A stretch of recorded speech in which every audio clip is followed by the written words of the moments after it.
Hey crew, and welcome back. In today's episode, I'm going to be going over Black Friday deals to be aware of or beware, and how they have gone wrong for me in the past. Hi, and welcome to Your Selling Podcast. I'm your host, Nikki Kirk, aka Your Selling Guide. I'm a small town girl who took a big risk and quit a steady corporate desk job to travel the US in an RV. Along the way, I started selling on Amazon, grew a 7-figure business, visited all the lower 48 states, bought a farm, and today I am still doing what I love to do, selling on Amazon while helping other sellers do it too. Each week, I will share Amazon tips and tricks and bring in guests to share their stories, expertise, and tips on the platforms that they use. Think of this as a sit down with your Amazon bestie where you can learn, ask, start, and grow your online selling business.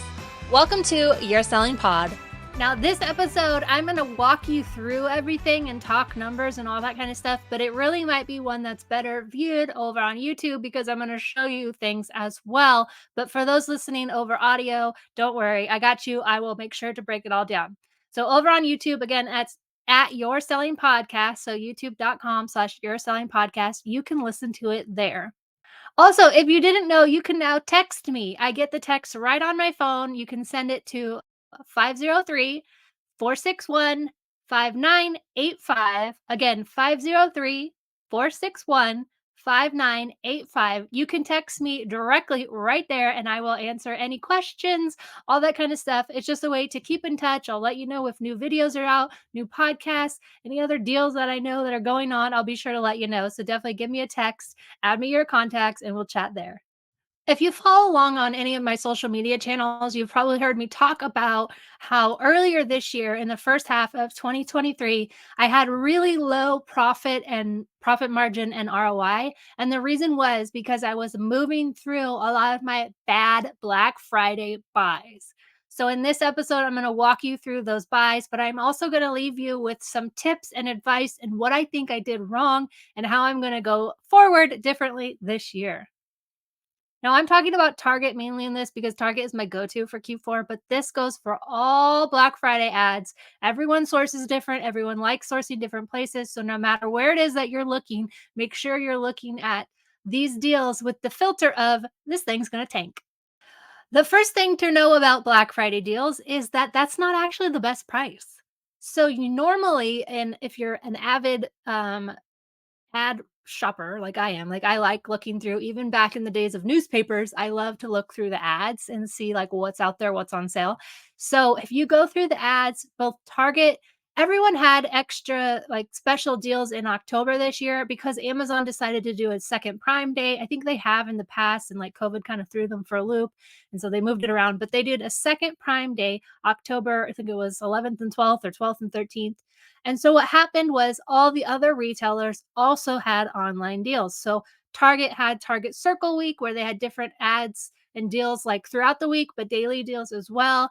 The same thing happens in early November. So it's happening right now where you are going to find better deals if you're looking for them on things like toys versus Black Friday when that's when everyone else is shopping. So all the customers are now shopping. So they will put out deals that look great, but if you've been paying attention, usually the better price was earlier in the month. The other good thing about looking at deals ahead of time or before the like sale even happens, like as soon like November deals, looking in November this week, looking next week, what deals are out there, is that less sellers are actually looking at those deals. So if you find something, while maybe it's a little bit more money than it might be on Black Friday, there's less competition, so that price is more stable. And now you don't have to worry about the competition dragging the price down, and you can just sell your product and make profit now. And then if it shows up on a Black Friday ad, make sure you take note of that because that is going to have some consequences on the product you have on hand. If it's if you have it sent in FBA, you might need to hold it for months for that price to come back up. Or if it's sold FBM, you can just take your listing down and return it to the store, take that money and turn it into other inventory that's going to make profit. Just things to think about should you see an item show up in Black Friday ad that you currently have in stock. If you're like me, then you probably see something on sale and go, wow, I can make $5 more profit because now there's extra room. Unfortunately, not everyone is like us though, and so when they see that it costs $5 less, they don't think of more profit, they think, "I can drive the price down?" I mean, that's what I'm assuming they're thinking because that's what happens, versus if we all thought like us, where we'd be like, "Oh, awesome, I make 5 more dollars profit, this is great." So, just know that while we think that way, not everyone does, and so the price might start to come down. One of the better ways to look at ads, I think, is instead of just something like X toy is on sale for $20 and it's normally $40 or whatever. Look for the ones Target does this a lot where they'll say, "Buy one, get one 50% off, buy two, get one free."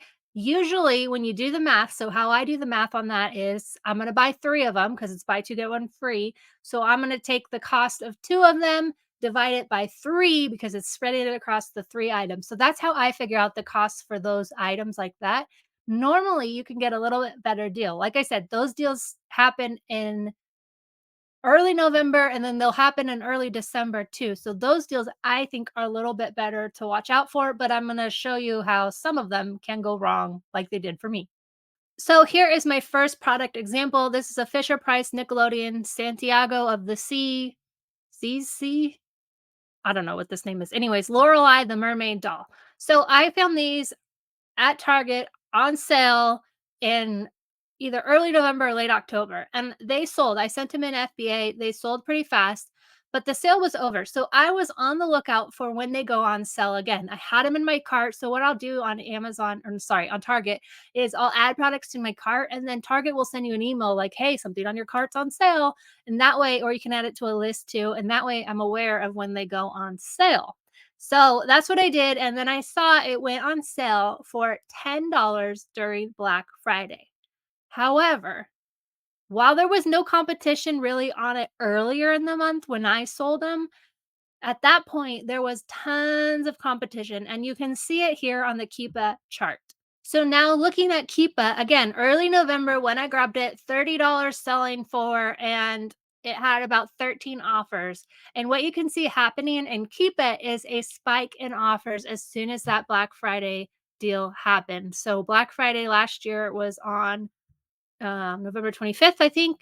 And so you can see there was 12 offers as of that day, but by the next couple of days when the sale was happening, all of a sudden, first week of December, you can see all of those prices, all of those offers come up and all the price going down.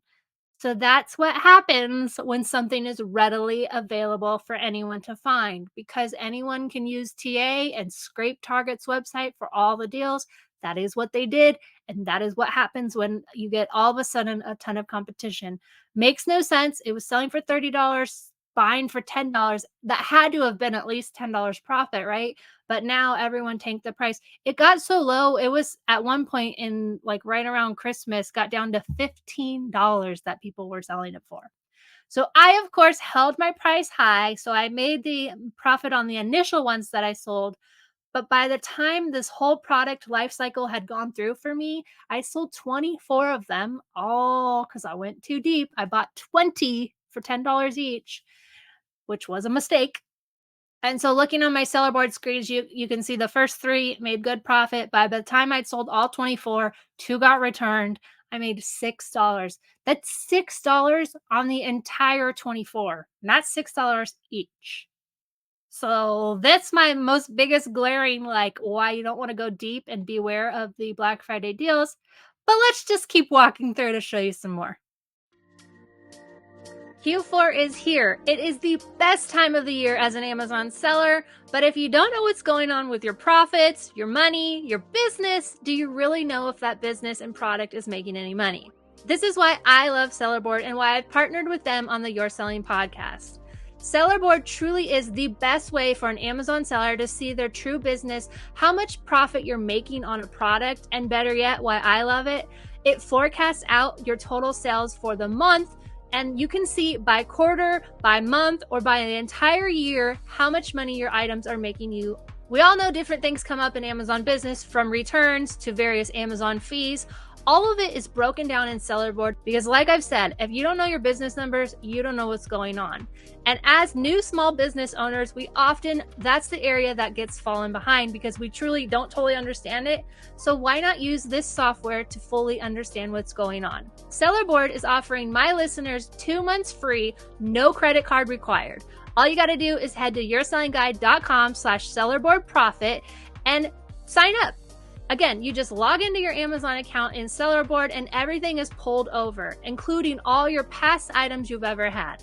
Enter in your cost of goods, and finally, you will see the true profit picture of what's going on in your business.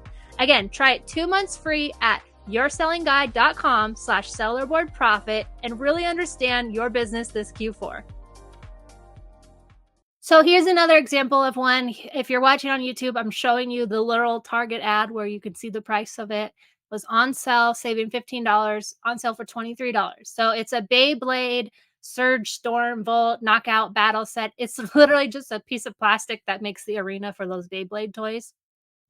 I got 4 of them, and actually, I sold 1 during Q4, so I sent them in, and 1 had sold during Q4, but then the price obviously went down below what my price was because I did not have a repricer last year. I do have one this year. I can't say I recommend it. I'm having a lot of troubles with it, so I'm not gonna recommend it to you, but I did not have a repricer last year at all. So I had my prices set. I would go in and reprice occasionally, but if the quantity, how I like to reprice is I'll go into my manage inventory. I'll filter by the most available. So anything I have, like, if I have like 40 of them, I want to know what's going on with those first because I have a lot of them. I should be moving them. And so then I'll go down. So since I only had 4 of these and 1 sold, so now I've only got 3, most likely it fell through the cracks of me noticing it with all the other things going on in Q4. That's one thing that I did wrong. I had a lot of product. I had the best month I've ever had in December on Amazon selling. So what happened was I didn't tend to notice the things that weren't selling, and maybe I should have, but whatever. Can't go in the past, but I can go forward and pay attention to what's not selling and maybe make some better decisions. So I sold 1, it made $16 profit, 71% ROI, but then the price started to tank. And on the Keep a chart for this one, you can see it's got 2 waves. So we've got a first wave of sellers around that Black Friday date. Then they kind of sold out. So it was selling. It was a very low ranked toy, 25,000, 22,000 in toys. Around Christmas, we got back down to 9 offers. And then there's another. So I don't know if it went on sale again at Target or what, but there's another uptick in January. Meanwhile, little old me still holding on to it, not noticing she has this stuff and needs to get rid of it. So by the time the whole product lifestyles filtered through for me with all 4 of them, I made a total profit on them of $31, which is not horrible, but also not great, especially when I spent that much. So I think it's like 33% ROI or something. I spent $23 on them and made like 8. Here's another item I got on sale at Target during Black Friday or the week afterwards, that first week of December. These were on sale for $12. It's a Connect 4 Blast. It's basically like Connect 4, but with Nerf. You like shoot the numbers out, I guess. I don't know. It looks fun. But anyways, I think I got 8 of them for $12. So on this Keep a Graph, if I zoom out for the full year picture, again, you can see that huge uptick that happens around Black Friday and the Cyber Monday the following week in December. Huge. So we're talking 14 new offers at the time, and then it spikes up all the way to a high of 62, possibly more sellers on it, all within the span of a week. So that many new sellers come on it. Unfortunately, again, just because they got it cheaper doesn't mean that they want to make more profit. Apparently, it means they want to tank the price. So that's exactly what happened with the item. The crazy thing is that at this point, it makes money still. So if I would have held it, but we're talking held it a year at this point, and I don't really hold on to my stuff that long. I like to just cut the fat, get rid of it, and move forward with new product. So that's what I did with it in April and May. I actually did not sell a single one of them during Q4. I sold all 8 of them in the months after Q4, so the beginning of this year, and I made a total profit of $15 across all 8, so that's just under $2 an item. Not great. Okay, so I mentioned this earlier in the podcast. When Target or other retailers have those buy two get one free sales, like I think Kohl's does it too, where or buy one get one 50% off sale. That is usually where you can make more profit. So this item that was on sale, so they had a Target had a sale last year of Disney products, buy two get one free. So I took advantage. I bought 9 of these masks, again, way too deep. But when I averaged the price out, so they were $27.99. But when you buy three, so like I said, I'll take the price of two and divide it over three. So we're talking 18.66 for each one. Even if I still had them today, they would not be making any money. They'd be making like $1. That's not including all the storage fees. So what we have now, I'm looking at a Marvel Black Panther mask. I think it like lights up and maybe changes voice or something. But you would think even now for Halloween that it might be good, but a bad product is a bad product. So this does not make any money even now. But again, if we look at the Keep a chart for last year, what we're looking at is exactly the same thing as the other products I've been talking about. We see a pretty stable price until Black Friday and the first week of December hit. And then all of a sudden, all these offers up tick, tick, tick, tick, all the way up to where we had at end of October, 12 offers, and by the first week of December, 50 offers on this product. And unfortunately, that also means the price tends to go down. So that Marvel mask, I did not sell a single one during Q4, but by the time I sold them earlier this year, I sold 6 of them. I had one refund for a whopping profit of 13.45 across all 6. Not great. Okay, my last example, because I know you want one more, right? Just to drive this point home of don't go too deep, don't buy those Black Friday deals, beware of Black Friday deals. So this is a Disney Frozen 2 Petite Doll gift set, includes Elsa, Anna, Kristoff, and Olaf, 6 inches. They're those little Disney Petite dolls, and this one came in a little packet of all 5 characters. So again, it was that Disney buy two, get one free. So 1866, it was the same price as 27.99. So 1866, I got it for, and you can see the Keep a chart again. So as soon as it starts to go on sale, so we've got 15 sellers, 14 sellers. Then we hit the Black Friday week or the week after, the first week of December, and we see a spike in the number of sellers. The price did hold pretty stable, only dropped a couple dollars, but for whatever reason, mine did not sell. So if I look at my seller board, I sold 3 of them for $32 profit when I first got them. So $10 was that like 10.50, $11 profit on every single one. That's pretty good. I spent $18 on them. So that was good, right? But because I didn't move through them all, by the time the whole product lifestyle had gone through, I'd sold 9 of them for $46 profit total. So I first sold 3 for 32, but those other 6, I made what, $12 more profit, $2 each on them. Not great. So hopefully that kind of shows you like what to be aware of with Black Friday ads overall. Again, I love Target, so Target is who I buy the most from and who I sell the most from and who I talked about in this video the most from. So just beware of anything like that. My advice to you is, in my learnings to myself, my advice to myself, don't go too deep. I'm not saying don't buy them because some of them were perfectly fine. It's just that I held on to them. I went too deep on them. Some I didn't even sell during Q4, which is the whole point of why I bought them. And I also did not pay attention. So since everything I had great sales numbers in December, I wasn't totally paying attention to what didn't sell. And that is something I would go forward with differently. Pay attention. Maybe I need to be looking at the date of the product. So in manage inventory, same way I filter by how many is available, you can filter by the date. So if something has a date in the past that hasn't really moved and you still have it, I'm going to be looking at that and asking myself, why? Should I price to move now? Do I hold it longer? Do I ask for it back and just FBM it? All things to consider. If you're going to buy Black Friday stuff, I recommend going in and just ordering a couple and FBMing them because you can see that offer count. Everything happened almost instantly. As soon as the offer count went up, the price went down. You see those corresponding peaks and valleys in your Keepa charts. So if you see that happening, FBM, because then you can sell it fast. You can maybe adjust your prices better. You can charge for shipping to make up for some of the profit you may be losing at a different price. And you can return it to the store if you need to. Once you send in an FBA like I did, you're kind of stuck with it. You either got to ask for it back or just price to move or hold on to it.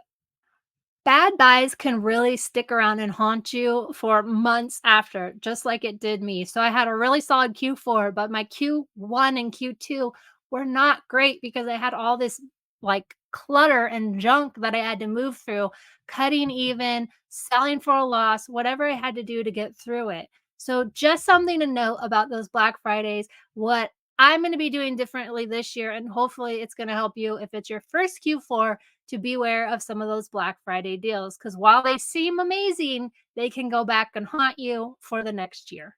Hopefully, this episode helped you and to just give you some things to look out for this Q4 for your Amazon selling business. If you want to join me in the Retail Arbitrage Bolo group on Facebook, please join. I would love to have you.